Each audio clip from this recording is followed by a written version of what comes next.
Hello students, welcome to my class Patrophysics.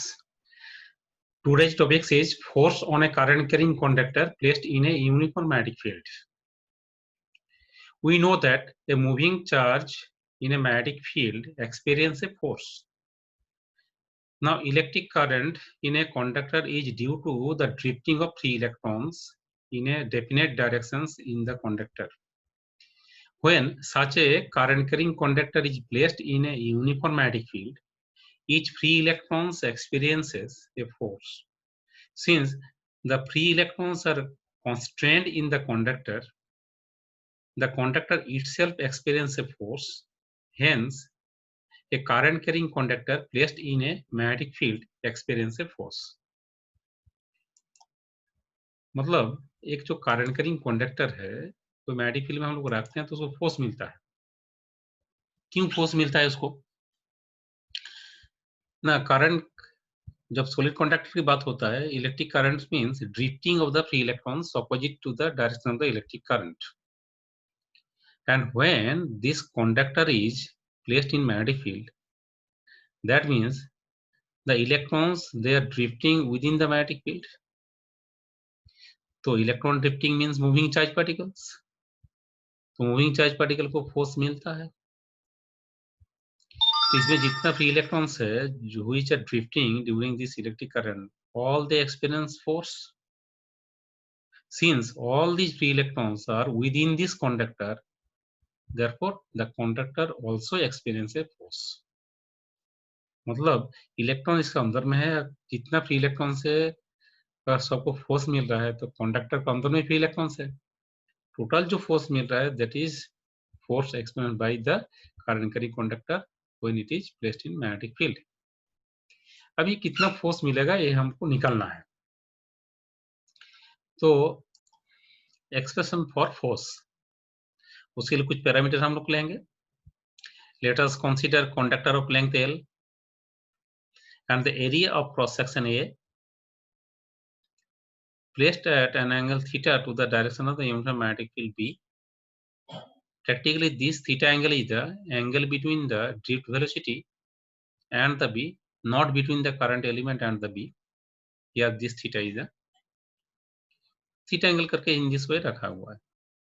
Current का direction इधर, electric current का direction जिधर होगा, ड्रिफ्ट वेलोसिटी जिसको उल्टा डायरेक्शन में है B. और एक हम लोग लेते हैं जो मेटल लिया गया है, N is the number of free electron per unit volume of that metal, मतलब free electron density. अभी current I in the conductor, Vd is the drift velocity of free electrons, N electrons density in the conductor, minus E charge of each electron. Electron का एक एक का velocity अगर Vd होता है तो force on each electron F, that is the minus E is the charge of the electron, whole into Vd cross B. अभी जो माइनस साइन आ गया तो Vd क्रॉस B का जो डायरेक्शन होगा, जो फोर्स का डायरेक्शन उसका opposite in direction, because due to this minus sign.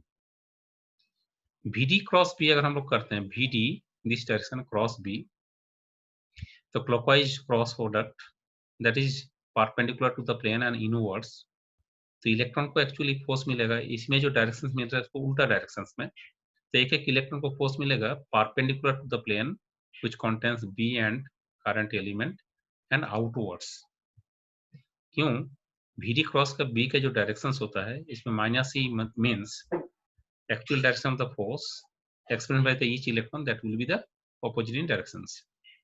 तो नेचुरली जो force expressed by the current carrying conductor that will be also outwards.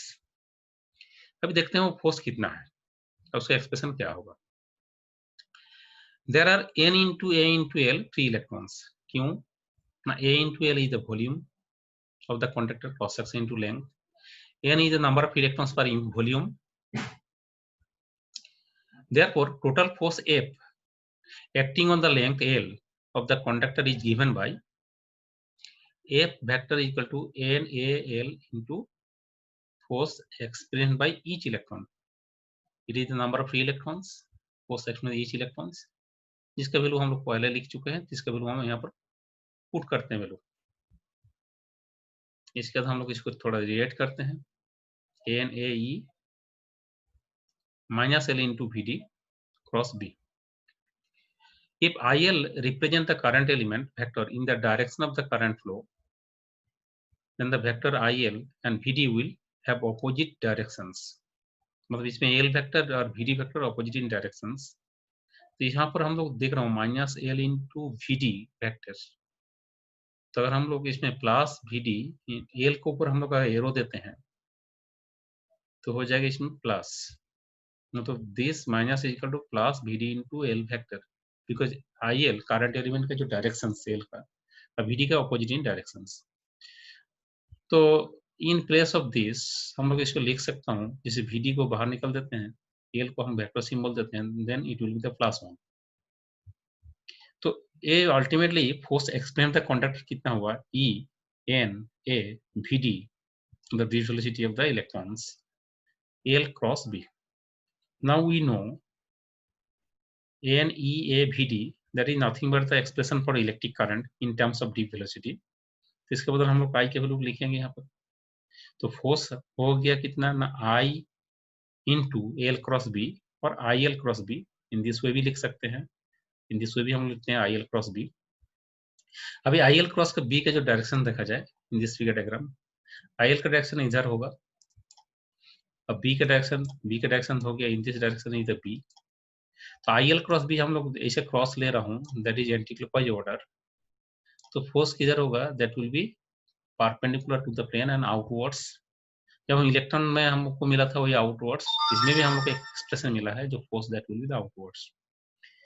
अभी ये जो थीटा ले रहे हैं वो थीटा ऊपर में जो ड्रॉ किया वो थीटा नहीं है, this theta angle between the current element and the B। तो इसका न्यूमेरिकल वैल्यू हम लोग क्या लिखेंगे ना, F equal to ILB sine of theta.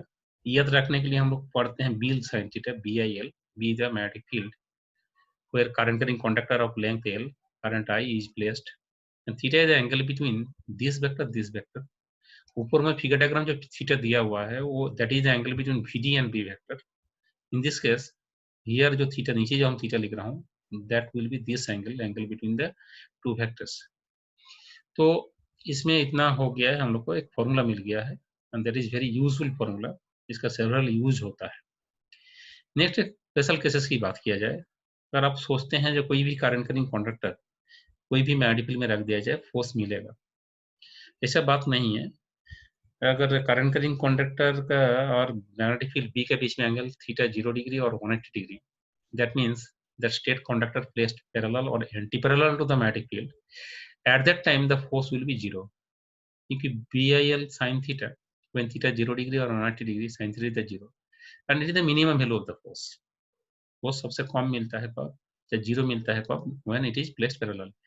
ये force explain by the charge particle जैसे ही है, हम लोग जानते हैं already, when any charge particle is moving parallel or anti-parallel to the magnetic field, at that time there will be no force given by the magnetic field to the moving charge particles।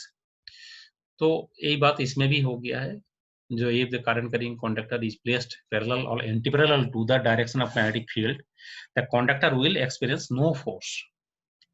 Next maximum force कब होगा, तब ना when theta 90 degree, तो sine theta कितना होगा 1 होगा, तो F कितना होगा BIL, क्योंकि साइन थीटा 90 डिग्री मतलब 1 हो गया है, एंड ये the maximum value of the force.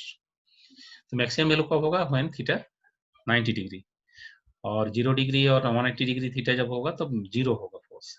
तो और दोनों के बीच में अगर कोई एंगल होता है 0 डिग्री और 180 डिग्री एंड 90 डिग्री बीच में, तो इसका इससे कम फोर्स होगा, फ्रैक्शनल फोर्स होगा।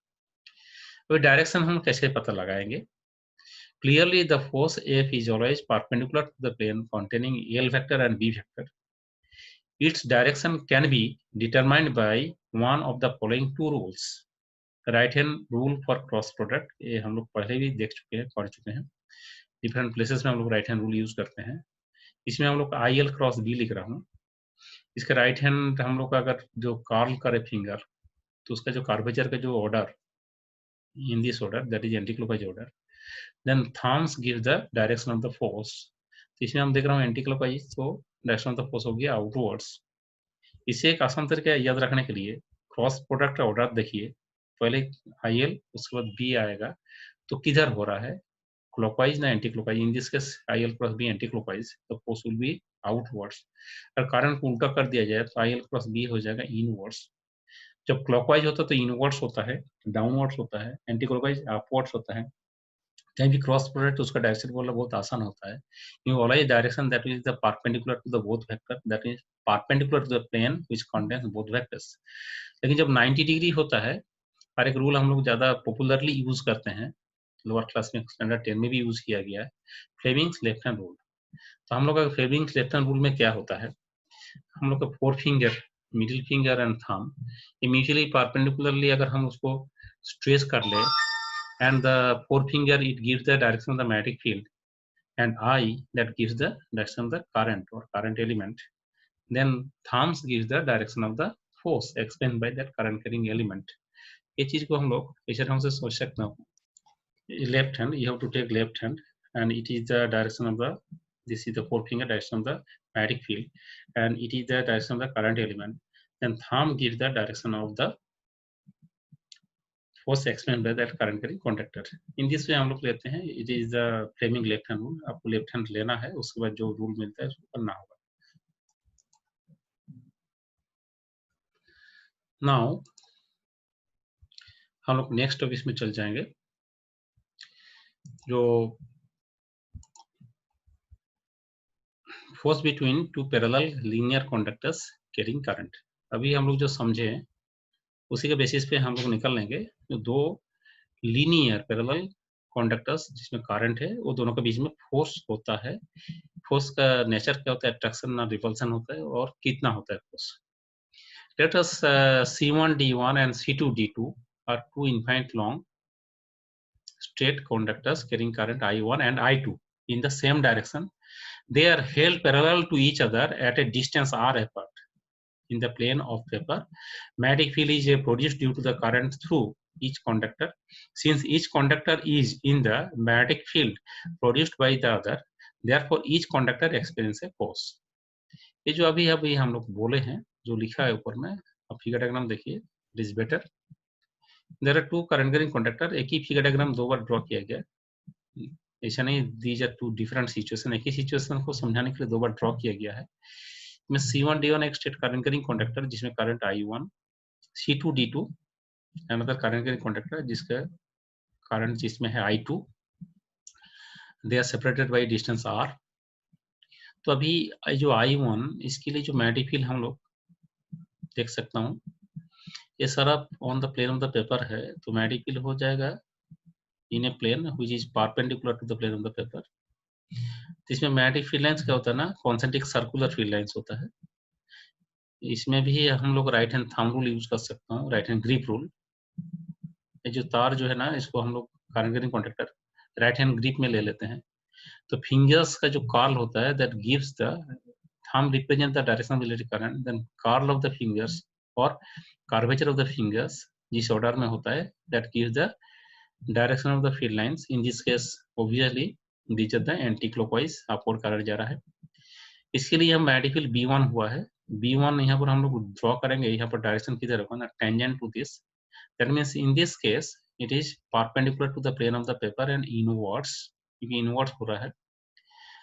तो B1 इसमें फील्ड है, तो इसमें हम लोग सेकंड जो करंट कैरिंग कंडक्टर जिसमें करंट I2, उसको एक एयर लेंथ कंसीडर कर रहा हूँ, तो फोर्स मिलेगा। तो with the help of the left hand rule, Fleming left hand rule, अभी अभी जो समझे हम लोग, उसका मदद से हम लोग डायरेक्शन निकाल सकता हूँ। और जो मैग्नेटिक फील्ड अंदर तरफ ले लीजिए, जो मिडिल फिंगर को अपवर्ड रखिए, तो आप देखोगे आपका लेफ्ट हैंड का जो thumbs that give the direction of the F2 toward the C1 D1। Similarly, this conductor is placed in the magnetic field produced by the I2 current। इसमें बाहर तरफ निकल के आ रहा है, क्योंकि इसमें भी एंटी क्लॉकवाइज ऑर्डर में हम लोग ले रहा हूँ field lines.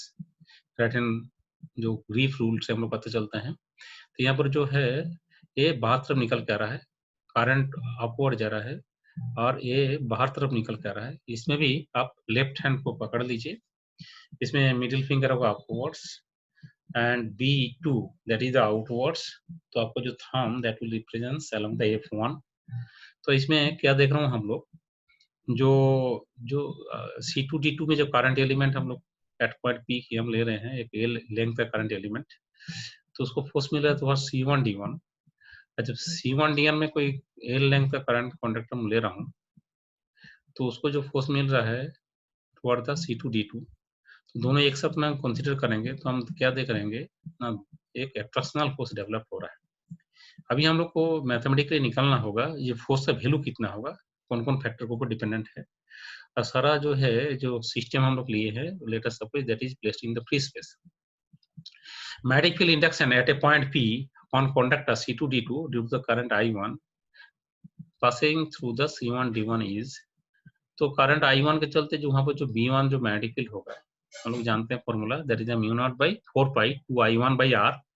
According to right hand rule, the direction of magnetic field B1 is perpendicular to the plane of paper and directed inwards. जो हम लोग थोड़ा पहले देख रहे थे, इसमें डायरेक्शन इनवर्ड्स होगा।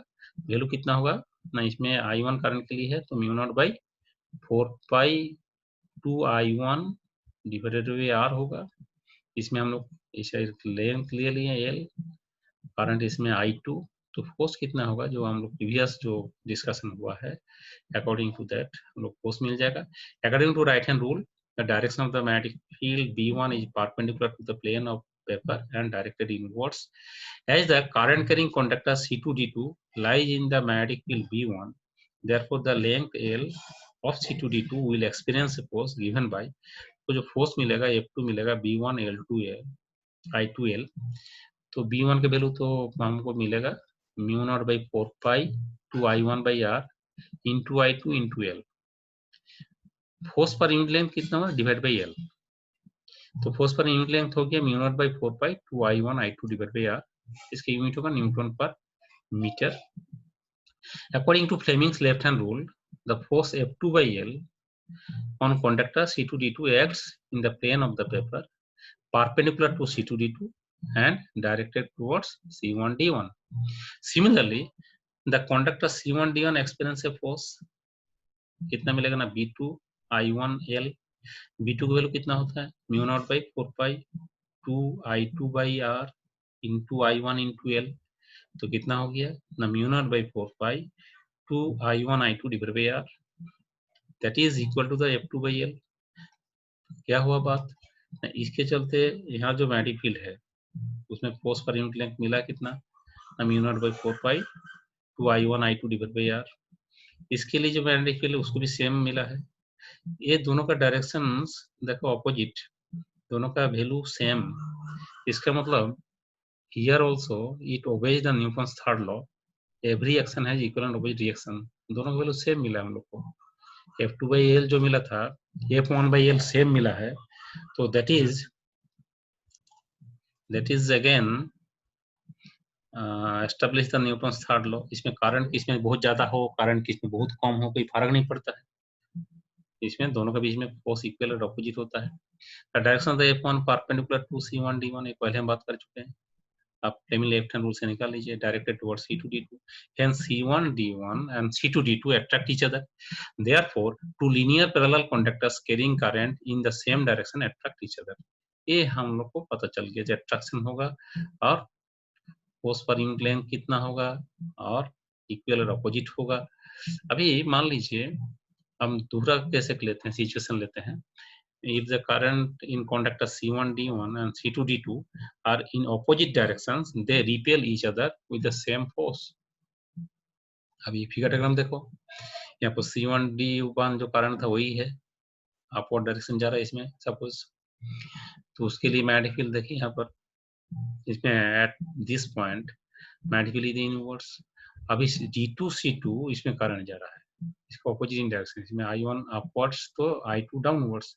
इसके लिए जो फील्ड लाइंस होगा राइट हैंड ग्रिप में ले लीजिए तो आपको फील्ड लाइंस का डायरेक्शन पता चलेगा। एट दिस पॉइंट कितना होगा ना B2 होगा, इधर होगा ना इनवर्ड्स होगा। अभी हम लोग फ्लेमिंग लेफ्ट हैंड रूल से देखेंगे, अगर हम लोग इसको B2 जो है ना हम लोग लेते हैं 4 फिंगर, मिडिल फिंगर का अपवर्ड रखिए, इसको मिला लीजिए आप, तो ये पॉइंट कितना होगा इधर होगा। सिमिलरली आप इसमें जो मिडिल फिंगर को डाउनवर्ड्स रखिए तो F2 कितना हो जाएगा, दैट इज आउटवर्ड्स। इसमें भी हम लोग देखेंगे जो दोनों का वैल्यू सेम होगा, जो मिला था फोर्स पर यूनिट लेंथ वही मिलेगा आपको, लेकिन ऑपोजिट इन डायरेक्शन भी मिल रहा है but away from each other. इसका मतलब क्या हो गया, जब दोनों का बीच में जो करंट है उसका ऑपोजिट डायरेक्शन होता है तो रिपेल करता है direction, they repel each other with the same force. हम अभी तक जो फॉर्मूला मिल चुका है force per unit length F1/L चाहे F2/L, उसी से हम लोग एम्पियर को डिफाइन करेंगे and that is the definition of 1 ampere in SI system. Exam में इसी को लिखना पड़ता है, व्हाट इज 1 एम्पियर पूछने से। तो ये जो फॉर्मूला जो है इसी से हम लोग इसको बना लेते हैं, what is 1 ampere. When the system it is in the free space तो म्यू नॉट बाई 4 पाई का वैल्यू होता है 10⁻⁷, और इसमें 2I1 I2, मान लीजिए I1 I2 दोनों equal current and that let us suppose 1 ampere, distance R is the 1 metre. तो इसमें कितना होगा, तो फोर्स हो जाएगा F/L, फोर्स पे यूनिट लेंथ होगा 10⁻⁷, 2 into 1 into 1 divided by 1, that is 2 into 10⁻⁷ Newton per metre. इसको हम जो ऊपर में मैथमेटिकली लिखे हैं, if you right it is in language, तो ये डेफिनेशन बन जाता है and it is the definition of the 1 ampere in SI system. आप ये एग्जाम के लिए बहुत ही इंपॉर्टेंट है, इसी को ही पूछा जाता है। Thus 1 ampere is that much current which when flowing through each of the two parallel linear conductors placed in free space at a distance of 1 meter from each other will attract or repel each other with a force of 2 into 10⁻⁷ Newton per meter of their length। तो इसको आपको याद रखना होगा, कोई जो खास जरूरत नहीं है, आप इसी ढंग से इसको याद रख सकते हैं, आप बना करके ले सकते हैं, लिख सकते हैं। जब दोनों बीच में सेपरेशन 1 मीटर होगा और फ्री स्पेस में होगा, तो दो आइडेंटिकल करंट के लिए दोनों के बीच में force 2 into 10⁻⁷ Newton per metre होगा। दैट आइडेंटिकल करंट्स को हम लोग बताएंगे 1 एम्पियर। चाहे जो भी लैंग्वेज है, आपको इसको याद रखना होगा, इसको देख देख लिखना होगा। अभी हम लोग एक रिजल्टेंट की बात करें, जो effective magnetic field due to two long linear parallel conductors carrying current in the same direction और व्हेन करंट ऑपोजिट डायरेक्शन। तो इसको चारों तरफ जब मैग्नेटिक फील्ड होता है, रिजल्टेंट मैग्नेटिक फील्ड कैसा होगा, हम लोग एक एक इंडिविजुअल यहाँ पर मैग्नेटिक फील्ड ड्रॉ किए थे, एक एक इंडिविजुअल कितना होगा, इसके लिए क्या होता है, इसके लिए क्या होता है। इन दोनों को एक्चुअली ये तो एक ही सिचुएशन को एक एक इंडिविजुअल सिचुएशन सोच के हम लोग बात की है, लेकिन एक्चुअली दोनों साथ साथ प्रोड्यूस होते हैं। Then what would be the resultant magnetic field around this two parallel current carrying conductor. अगर दोनों का डायरेक्शन सेम हो तो ऐसा होता है। बीच में देखिए, बीच में इसका इधर जा रहा है, इसका भी एंटी क्लॉकवाइज, इसका भी एंटी क्लॉकवाइज, तो बीचों बीच जो है एरिया है दोनों कंडक्टर का बीच में, तो इसका फील्ड लाइंस I1 का जो फील्ड लाइंस ये opposite in direction. As a result दोनों का वैल्यू अगर सेम होता है तो एक्जैक्टली मिड पॉइंट में एक नल पॉइंट मिल जाएगा, यहाँ पर मैग्नेटिक फील्ड होगा नहीं, तो बीचों बीच जगह पर मैग्नेटिक फील्ड कैंसिल हो जाता है और सराउंडिंग में जो रिजल्टेंट मैग्नेटिक फील्ड होता है उसमें फील्ड लाइंस इन दिस वे बन जाता है। जबकि देखिए एक अपवर्ड जा रहा है, एक दूसरा डाउनवर्ड जा रहा है, इसके चलते एंटी क्लॉकवाइज, इसके चलते क्लॉकवाइज, तो बीचों बीच जो एरिया होता है इसमें सपोर्ट मिल रहा है, तो इसमें जो फील्ड लाइंस होता है यहाँ पर सब इन द सेम डायरेक्शंस, तो इसमें गैदरिंग बहुत ज्यादा होता है यहाँ फील्ड लाइंस। एक्चुअली यहाँ पर अगर कोई मैग्नेटिक बार मैंने रख दिया जाए तो इधर नॉर्थ पोल साउथ पोल ऐसा टाइप सिचुएशन इसमें भी हो जाता है, मतलब जितना फील्ड लाइंस इसके बीच में आ जाता है मैक्सिमम फील्ड लाइन, इसमें फील्ड लाइंस बहुत कम होता है, आउटर ऐसा ढंग से एक रिजल्टेंट मैग्नेटिक फील्ड्स बन जाता है। तो इसका मदद से हम लोग एक्सप्लेन कर पाएंगे ये दूसरा व्यू से, जो why two parallel current carrying conductor attract each other when their direction same। तो डायरेक्शन सेम होने से ऐसा टाइप फील्ड लाइंस हुआ है, ऑपोजिट डायरेक्शन में ऐसा टाइप फील्ड लाइंस रिजल्टेंट मिल रहा है। तो एक फील्ड मैग्नेटिक फील्ड लाइंस की प्रॉपर्टी है, दो प्रॉपर्टी की बात करेंगे। From the properties of magnetic field lines, we know that magnetic field lines have a tendency to contract longitudinally, indicating attraction between the two parallel current carrying conductors in the same direction। तो इसमें जो longitudinally जो contract longitudinally field lines का एक property होता है, always just behave like a stretched rubber band जैसा behave करने लगता है, always अपना length को छोटा करना चाहता है, contract करना चाहता है। तो इस चारों तरफ इसमें जो फील्ड लाइंस है ना, वो भी उसका भी ऐसे टेंडेंसी है जो अपना लेंथ को छोटा करना चाहते हैं। एज ए रिजल्ट इसमें एक अट्रैक्शनल फोर्स डेवलप होता है, क्योंकि तभी छोटा हो पाएगा जब ये दोनों नजदीक में आएगा, तो with the help of this property, मतलब एक electric field line, magnetic field lines, they always try to contract longitudinally, छोटा होने चाहते हैं लेंथ, तो उसका मदद से हम लोग इसको एक्सप्लेन कर पाएंगे जो क्यों दोनों के बीच में अट्रैक्शनल फोर्स है। और एक प्रॉपर्टी होता है, another property, have a tendency to dilate laterally, मतलब लेटरल मतलब साइड वाइज ये प्रेशर देने लगता है, डायलेट होने लगता है, कोशिश करता है, जो एक दूसरा को दूर में भागाने की कोशिश करता है। तो indicating repulsion between two current carrying conductors opposite in directions. तो इसका मतलब से हम लोग इसको एक्सप्लेन कर सकेंगे। इतना फील्ड लाइंस के बीच में आ गया तो इसमें गैदरिंग बहुत ज्यादा हो गया। तो फील्ड लाइंस का एक प्रॉपर्टी होता है, ऑलवेज लेटरल एक प्रेशर जैसे देने लगता है, डायलेट होने की कोशिश करता है, मतलब ये दूसरा को साइड वाइज, ये इसको ठेल रहा है, इसको इसको ठेल रहा है। तो तभी कामयाब होगा जब दोनों जो करंट कैरिंग कंडक्टर थोड़ा दूर भागेगा। इसका मतलब with the help of this property, जो always field lines they try to dilate laterally, side wise dilate होने लगता है, तो उसके चलते जैसे साइड वाइज एक प्रेशर क्रिएट करने लगता है। तो with the help of this property we can explain why two parallel current carrying conductor current in opposite direction repel each other. और ये जो है ना कॉन्ट्रैक्शन जो प्रॉपर्टी है, कॉन्ट्रैक्ट होने जाता है लॉन्जिट्यूडनली, इस प्रॉपर्टी से हम लोग बता सकता हूँ, चाहे एक्सप्लेन कर सकता हूँ क्यों ये दोनों बीच में अट्रैक्शन है।